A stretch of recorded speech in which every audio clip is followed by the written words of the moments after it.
Welcome back to Choice Classic Radio. In rounding out the change-up this week, we'll end this weekend with 3 episodes of Johnny Madero, Pier 23, starring Jack Webb. We hope you enjoy.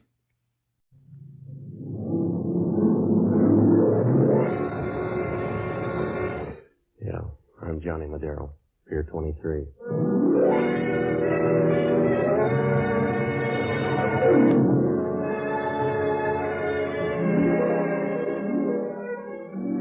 You know, the only time San Francisco really gets hot is when a tourist calls it Frisco, and then it gets warm enough to give a sleigh dog a southern accent.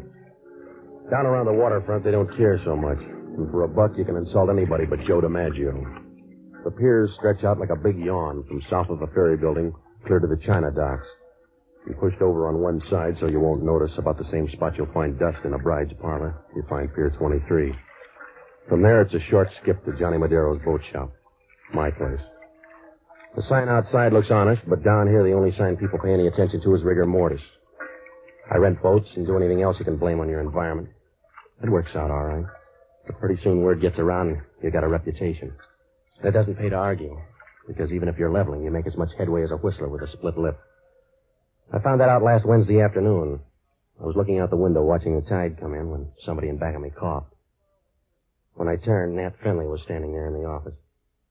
He didn't say anything for a minute, and you noticed his eyes were as soft as the inside of a woman's arm. He had one of those faraway looks you couldn't follow with a road map. And then I saw the rest of him. He wasn't flabby, but he was on the way. And you got the idea he was an ex-fighter who settled down with a restaurant. I got the right place, haven't I? If a woman screams you haven't, what's on your mind? That's a good question, Madero. That's a good question. That's what I want you to find out. Look, fella, maybe I don't even want to be friendly. What's on your mind? I don't know, Madero. I don't know. All right, you convinced me. Now back out of here. We'll both be in the dark. Huh? Wait a minute, Madero. Listen to me. My name is Nat Finley. My wife and I live up on Nob Hill, and I've been retired for a while, see? And... I don't, but go ahead. Well, you gotta help me, Madero. I'll pay you $50 a day to help me. At that price, it won't be help. I want you to find someone for me, but I don't know who or why yet. We're back to that again, huh? Oh, listen to me. Lately, a name's been ringing in my ears. Just a name. Pete Sutro. Pete Sutro. Over and over again. So you read it somewhere. I don't know where I picked it up. For the last week, the name Pete Sutro has been on my mind. It's a nightmare. You gotta do something about it, Madero. Change your diet. That might help. I want you to find Pete Sutro. Find out who he is, where he is, why he's bothering me. If you do, I'll give you a $200 bonus. Look, Finley, is this a job or a career? There must be a dozen Sutros from here to Jersey City. Maybe, but the Pete Sutro I want lives right here in this town. He's got to. There's a law? Listen to me, Madero. Last night, I kept hearing the name Sutro again. Only this time there was an address, too. It was care of General Delivery, San Francisco. So he's got to be somewhere in this town. Why don't you check the phone book? I have, and the city directory, too. But so far, I haven't been able to locate him. And I will, huh? Well, if you don't, you're still getting $50 a day. What are you worried about? That $50 a day? It might turn out to be a dream, too. You better throw in some advance money. Sure, Madero. I brought a check along, just in case.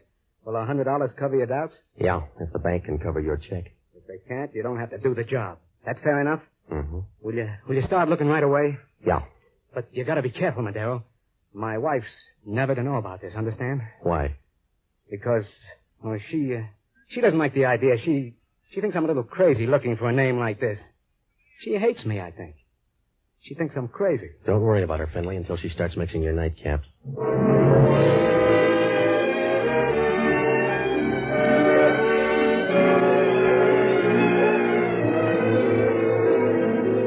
For $50 a day, I'll chase anybody's dream. Because with that kind of dough, you're rich enough to run down a couple of your own. When Finley left, I called the bank and found out his check had solid backing. So I went down to Lofty's and I put out some feelers on Pete Sutro. It didn't take long before one of the boys came up with a lead. A couple of other people were looking for Sutro, too. One was a guy named Marty Kane. The other was a torch singer named Evelyn Day. The word was that Sutro and Evelyn used to trade mash notes in Detroit. Well, I phoned the Jade Club where Evelyn was working, but she wasn't due for an hour, so I decided to give Marty Kane first try. He was living in a motel out in the marina, so I went out. There was a sign outside that said modern cabins, but you knew Abe Lincoln did better in Illinois. The cabins were the size of an upper berth with enough holes to start a punch board. That didn't leave much privacy. You had more chance of keeping a secret from Mata Hari. I asked the manager where Kane's place was, and he pointed to the end cabin. I went over and knocked on the door. Kane opened it and glared. His eyes were the color of Saturday night on a week-old jag, and he was so chunky you figured he'd be harder to move than an icebox through a basement window. Who are you? My name's Madero, Johnny Madero. Don't rhyme with anything. What are you looking for? A guy named Pete Sutro. I hear you got the same idea. So you got ears. I'll invite you in. I can't turn you down. Yeah, that's what everybody says about this gun. Now sit down. You get me nervous. Put away the gun and we'll both be calm, huh? After you tell me what you know about Sutro. I'm tracking down a dream. Yours? A client's. You sound anxious. What's your pitch? A wild one. Just say he owes me some dough and I need it bad now. You got the muscles. Take in laundry. I'll put you through the ringer first. I want to lead on Sutro. Yeah, we both do, but I'm not going down on my knees. Get up, Madero. I don't want to make a liar out of you again. You're tough, Kane. I'll bet you got your dandruff scared stiff. Yeah, and I'll start on yours now. What's Sutro to you? $50 a day. A guy named Nat Finley hired me to track him down. Does that make you happy? No, just ambitious. Who's Nat Finley? He came in and paid me to find Sutro. He said the name was giving him nightmares. Sounds like a bedtime story, Madero. Well, if you don't like it, jazz it up. It's the truth. I read the wrong papers. Give me another version. All right, if you don't believe me, Kane, make up your own.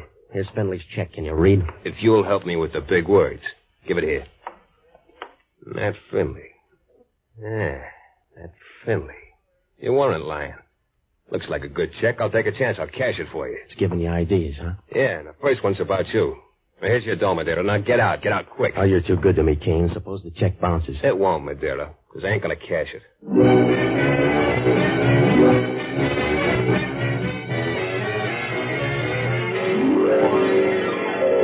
Oh, I couldn't figure it. Kane looked at the check and smiled like a guy who just learned all about the atom bomb. I walked out, and the only thing I knew for sure was the demand for Pete Sutro was big enough to start a business boom. I headed back to my apartment to see how much lip I could bring down with an ice bag and a little pressure. When I got there, the door was open and the light was on. Inside, things looked even brighter. The brunette was draped over the couch like she paid the first installment on it. She was about 25, with a pair of legs that would have made a silkworm turn over and write a fan letter. She wore a tan business suit, and the way it was rumpled up, you knew office hours were over. When she saw me, she began to vibrate like an alarm clock at 6 a.m. Good evening. I won't argue, but you got the wrong room. Will I regret it? I don't know you that well. Oh, you'll catch up with the crowd. My name is Sheila. I'm Nat Finley's wife. You should be somebody's wife. It cuts down on the risk. I want to talk to you. Go ahead. I'll try not to stare. Let's have a drink first, Mr. Madero. Maybe it will cloud your vision. Yeah, and the issue, too. Huh? You serve strong stuff, Mr. Madero. Soda? I'm all charged up now, lady. What's on your mind? I have a problem. Maybe you can help me. Maybe it's too late. I'm listening. It's about my husband, Nat. He tries, but he can't hide much from me. Now that you have the same trouble. Look, lady, you're working too hard for a sale. If you got a point, make it. All right, Mr. Madero, we'll skip the intermission. My husband saw you tonight and sold you a wild story. Yeah, but it paid off. So far, I'm not complaining. But I am. I want you to drop the whole silly job Nat gave you. You're not building a case. $50 a day buys a lot of hangover, lady. You don't understand, Mr. Madero. My husband is a sick man. Yeah, I know. He can't sleep at nights. He has a large imagination, and it's been getting worse lately. He, dreams up things. Sometimes I think he's a little crazy. Maybe it's a hobby. He can afford it. There are some things even he can't afford. Yeah, like finding Pete Sutro. That's right, Mr. Madero. There is no such man. A guy named Marty Kane will give you odds. Who did you say? Marty Kane. He cashed in your husband's check. You know him? No, I never heard of him. You don't sound so sure. Marty was talking about Sutro. All right, Mr. Madero, I'm talking about something else now. Money. So far, you're whispering. Shouting, Mr. Madero. $500 worth. I'll give you $500 to drop the job and forget everything. All right, baby. You twisted my arm. You won't let me down, Mr. Madero. Will you? If I do, it'll be nice and easy.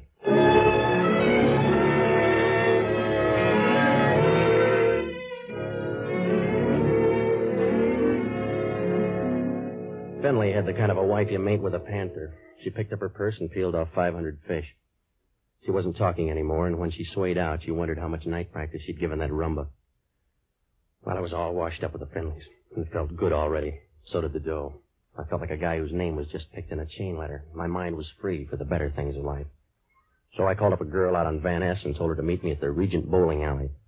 I got there before she did, so I started warming up the alley. A few minutes later, it got a lot warmer because Inspector Warcheck of San Francisco Homicide began spoiling my game.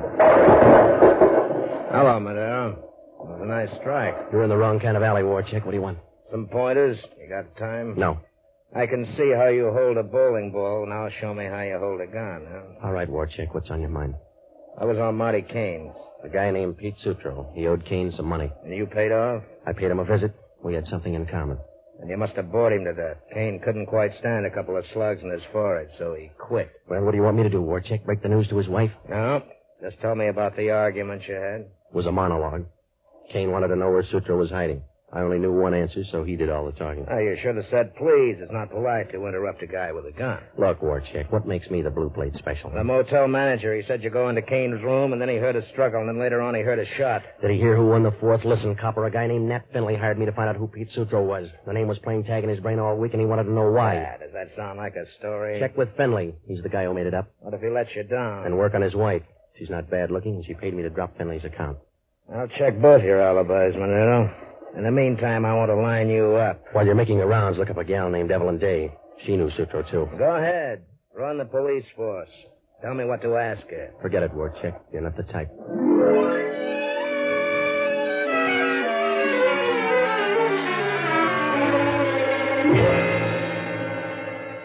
Warchick stood there for a second, wiping his teeth with his tongue. If he'd done it on the outside, it would have been a contract job. And then one of the bowlers in a tight pair of slacks brushed up against him and went out. He looked at me once more and headed after her.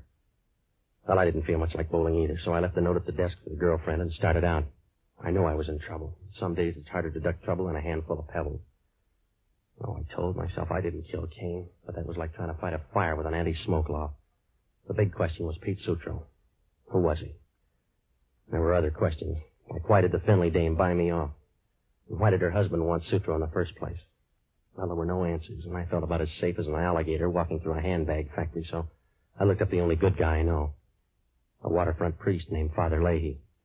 I found him in his room flipping through a couple of raffle books. Hello, Johnny. Just in time to buy a ticket. The boys' club is raffling off an electric toaster. I'm already a little burned, Father. I'm in a spot, Johnny. The boys gave me a quota to fill. I got stuck at a banker's luncheon all afternoon. You know what they're like on risk. Yeah. I've got to sell some tickets. All right, I'll buy a couple, but I need your help. I'm in trouble. You'd better buy 5. At a time like this, both of us can afford to be generous. What kind of trouble? This won't take long, Father. You always say that, but it adds up. You don't realize it, but I lose whole weekends that way. Will you please listen, Father? Warchick wants to pin me down on a murder. Got the weight. Who's dead? A guy named Marty Kane. I saw him a couple of hours ago, and he was still alive when I left. Can you prove it? Well, that's going to be tough. The clerk at the motel saw me go into Kane's room just before he got tumbled. So far, you don't have a way out. Why not plead insanity? I would, but I'm afraid of the competition. What do you mean? A muddled-up guy named Nat Finley hired me to chase down the name Pete Sutro. He claimed the name was haunting him. I know how he feels. Johnny, I don't think the bishop likes me either. My only lead was Marty Kane, and he seemed to want Sutro worse than I did. Sutro is certainly popular for a dream. Do you think he'll ever materialize? I don't know, but I don't think Marty Kane was killed over a dream. If he was, it must have been quite a nightmare. Did you look up your client again? I didn't have the time. His wife paid me to drop the whole job. She said Finley was a harmless duck with a pail full of wild ideas. Does the husband feel the same way about his wife? Do you want gossip, Father, or do you want to help me? That's an unfair question, Johnny. Either way, I'm embarrassed. Please, Father. Will you check up on a few people for me? Yes. Look up Kane's friends, and if you run out of those, try his enemies. Find out who might have had an urge to kill him, will you? It's a tall order, Johnny. There may be a lot of people involved. I can use them all, Father. I know. But can they all use an electric toaster?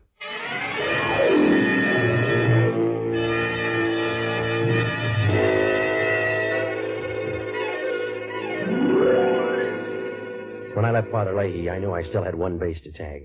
It was Sutro's ex-flame, a doll named Evelyn Day. I drove down to Eddy Street and I parked near the Jade Club. Well, it's not a bad place, but on a slow night, even the winos are afraid to go in. Inside, it was dark enough to hide the decimal point on a check, and over by the bar, there was a piano playing music that nobody was listening to. And then Evelyn came out. And right off, he started hunting for the nearest fire exit.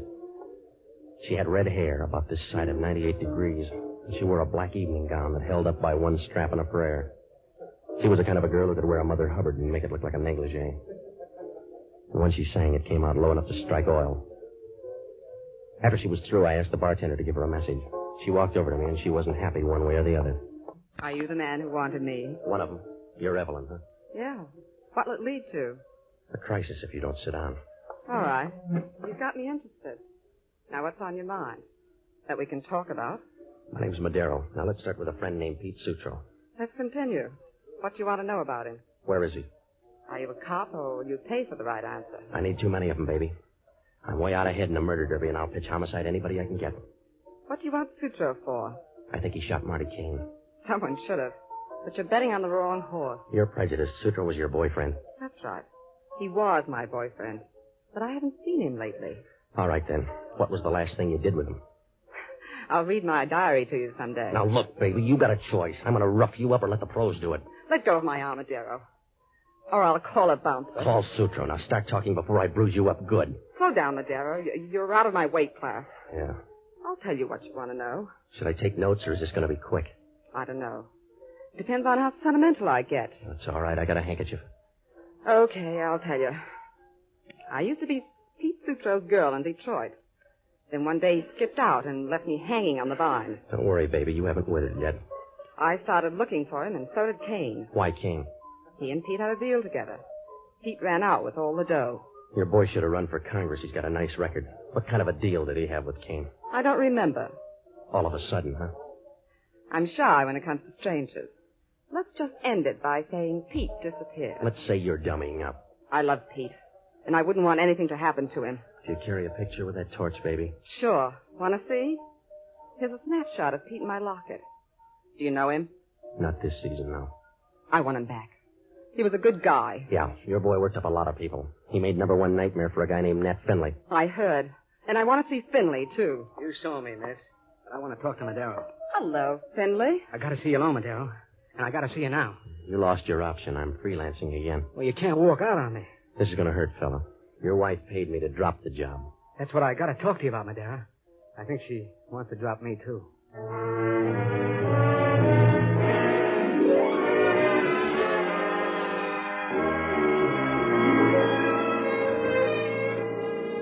Finley grabbed me by the arm, and you could tell he was scared. His jaw was shut tighter than a wall safe, and his Adam's apple rode up and down like a yo-yo. Evelyn wanted to compare notes with him on Sutro, but right now Finley was as friendly as a no-limit poker game.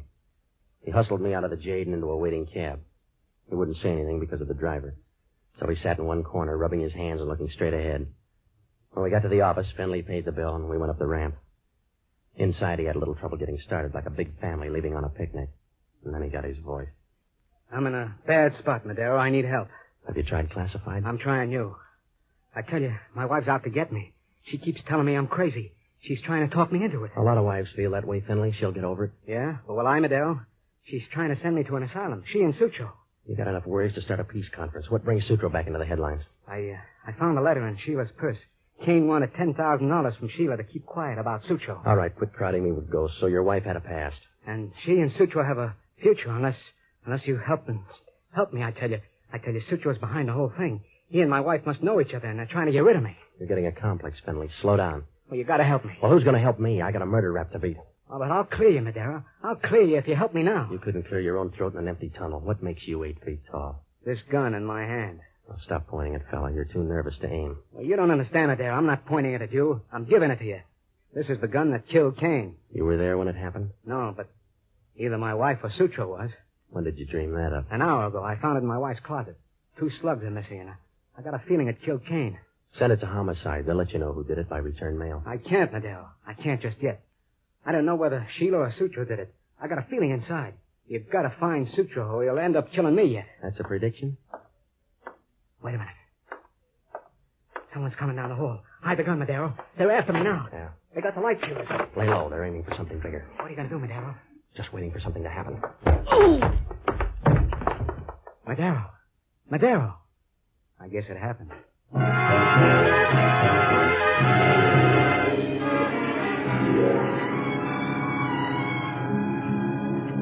Somebody turned a flashlight in my eyes and then hit a 4-bagger. If they hung around, they could have seen me do a couple of quick quivers a chorus girl would have been proud of. I laid there in the dark for a while. If you're going to look messy, a blackout isn't a bad place to do it. After a while, I tried to get up, but my stomach felt as empty as a horse laugh at a funeral. I sprawled out again, and I tried to figure how a name like Pete Sutro could start so much pain. Then the lights went on. They should have stayed off, because Warchick was breathing over me like a steam engine with a broken heart. Hello, Madero. Does the light bother your eyes? Yeah, Warchick. Get out of it. And get used to it. It's a lot stronger down at headquarters. Tell me about the gun on the floor. I heard you were coming. I wanted to commit suicide. You didn't try hard enough. Just got a phone tip that said you had the gun that killed Marty Kane. Hand it to me. All right, Copper, I'll make it easy for you. Finley left the gun here before somebody sapped me. Uh-huh. Who's somebody? Don't any of your friends have names? Sure. Check with Finley. He was here when it happened. It was dark, Madero. How did he see? With an electric eye? I don't know. Maybe he smelled his wife's perfume. Look her up, too. She's that interesting, huh? Kane used to think so. What do you mean? It was blackmailing her. Look, Madero, a grocery list is blackmail to you. I'll put you on the inside. Finley found a letter in her purse. Kane wanted $10,000 to keep quiet about Sutro. Finley told you all about it, huh? He can't keep a family secret. And the wife tumbled Kane to keep him quiet. Is that the idea? Well, this is your good day, Warcheck. Find Sutro now, and you've licked the whole thing. No, you find him, Madero, and we'll give you a reward. You're too generous. What's the pitch? Sutro's wanted for a payroll robbery in Detroit. He's been out of sight for a year now. He hasn't been out of mind, though. Finley thinks his wife is carrying on a sideline with him. Look, Madero, I talked to your boy, Finley. He's got enough dreams to start a mattress factory. I don't believe him, and I don't believe you. You don't believe the world is round. Take stock, Warcheck, and start learning. Yeah, I will. Let's see how much the fingerprints on this gun teach me. You've got a story? I'll stay after school. He'll still wear the dunce cap. That's all right, Madero. There'll be a badge on it.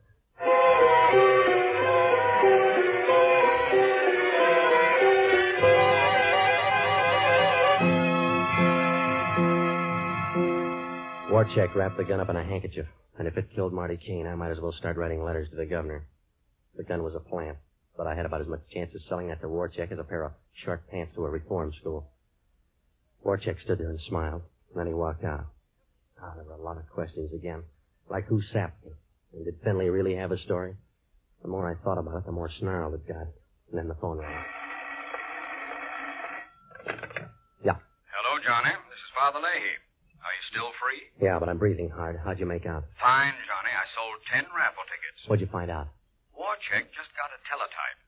Sutro pulled a payroll robbery in Detroit. They think Marty Kane helped him. Well, that figures. What else? Sutro and the dough are supposed to be somewhere in town. Yeah, even the bloodhounds are worried. How does Sheila figure? She and a girl named Evelyn were both in love with Sutro. But rumor has it that Sutro's favorite was Evelyn. What about Finley? Sheila must have got tired of sharecropping, so she settled for Finley. They both came in from Detroit about a year ago. But, Father, it's still fuzzy. Marty Kane was blackmailing Sheila because of Sutro. There must be a tie. Evelyn's asking the same question, and she thinks Sheila knows the answers. She's on her way to the Finley place for a showdown. Thanks, Father. I'll tag along and grab a seat on the sideline. It'll be a free-for-all if those two girls tangle. Don't worry, Father. They won't get in my hair. Don't be too sure. Samson had trouble with one girl.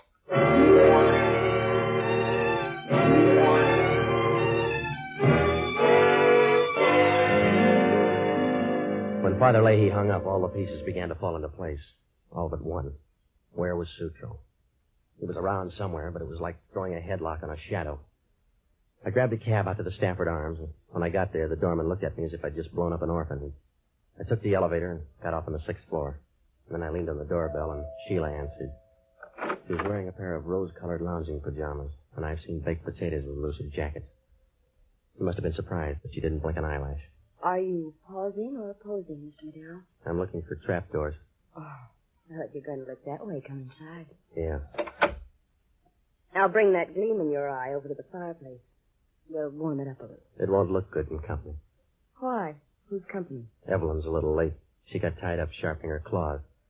Evelyn who? Hold out, baby. She's got a better question than that. Like what? Like, where's Pete Sutro? The key sounds like a friend. That's too early. That's probably my husband, Nat. Oh, hello, Madero. I'm glad you're here. Somebody's been following me. Oh, you're dreaming again, darling. You see? What did I tell you? It wasn't a dream. That must be her. Hello, Sheila. Remember me? You must have the wrong place, lady. That's the right idea. I want Pete Sutro back. You want too much. I'll grab anyway. I've come for Pete, Sheila. You came too late. He's dead. Pete Sutro died 2 years ago in Detroit. You hear me? He's dead. Not dead enough. You're lying, Sheila. Pete Sutro is standing right behind you. What do you mean? That's my husband. That's Nat. So you gave him another name and another face. But you can't give him another voice. That's Pete Sutro. What are you talking about? What are you saying? I'm not Pete Sutro. Don't you remember me, Pete? I'm Evelyn. Oh, what did they do to your face, darling? My face? I was in an accident. It's hard to remember things. Remember the payroll robbery, Pete? You were supposed to come back to me. Payroll robbery? It was an accident, and I was hurt. I can't remember anything else. It's so hard to think. Oh, you were there, Sheila. What happened? Go ahead, Sheila. Tell him what happened. Tell him that he's Pete Sutro. Tell him that you stole him from me. Tell him that you killed Marty Kane. All right, Evelyn. I'll tell it to you first. It was a good campaign, but I'm voting you down Put away now. the gun. He won't stand for He's it. henpecked now. What are you doing, Sheila? You'll hurt him. I'll try. You shot her. You shot... Evelyn. Pete, you remember me? She broke us up for good. But you remember me. Yeah. I remembered. Evelyn. I'm beginning to remember a lot of things now. Then forget him, Ned. Just you and me now. We're married. You married a guy named Nat Finley. Stay away from me, Nat. Nat. Try Pete. See how it sounds. Give me the gun, baby. Let go. You killed Evelyn. Let go. You didn't need her. Not anymore. I got the gun now. No, please, Nat. Please. Tell me it's a dream, baby. Tell me I'm crazy. You are, Nat. You are. Get out of my way. I'm getting out of here. You're not quick enough.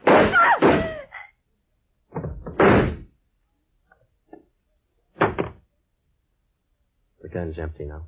Yeah. So's everything. I'm tired, Madero. Tired. Hold out. It's going to be a long trip. Yeah. I told you, Madero. Pete Sutro was going to kill me in the end. Yeah. You talked yourself into it.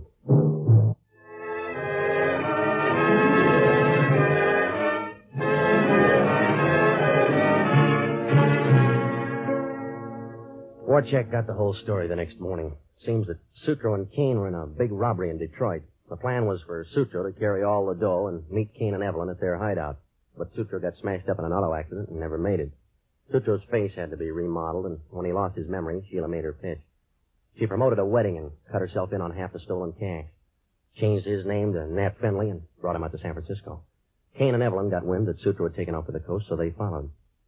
They couldn't find him, and for a year, Sheila and Sutro got along without a hitch. And then Sutro began hearing his real name in his own mind, and before Sheila could do anything, I'd already shown her husband's check to Kane. He recognized Sutro's handwriting right away, and so he started to blackmail Sheila. He didn't make any yardage because Sheila stopped him with a .38. And then she tried to convince her husband that he was crazy. Evelyn won in the last round when she recognized Sutro's voice at the Jade. Turned out that Sutro had been chasing himself until he caught himself. Well, Warcheck asked only one question. How can a guy forget his own name? I don't know. A lot of hotels would like to know that, too.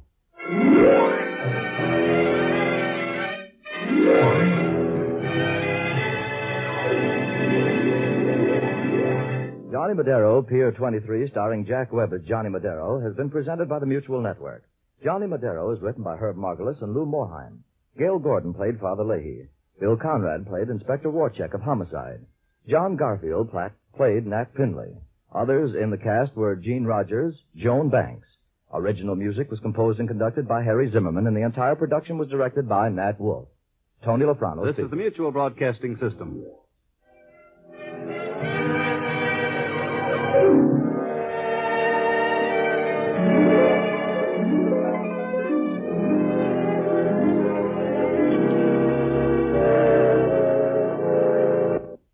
That concludes today's episode. We'd like to thank you and remind you to donate at choiceclassicradio.com. Remember, your donations make episodes like this possible.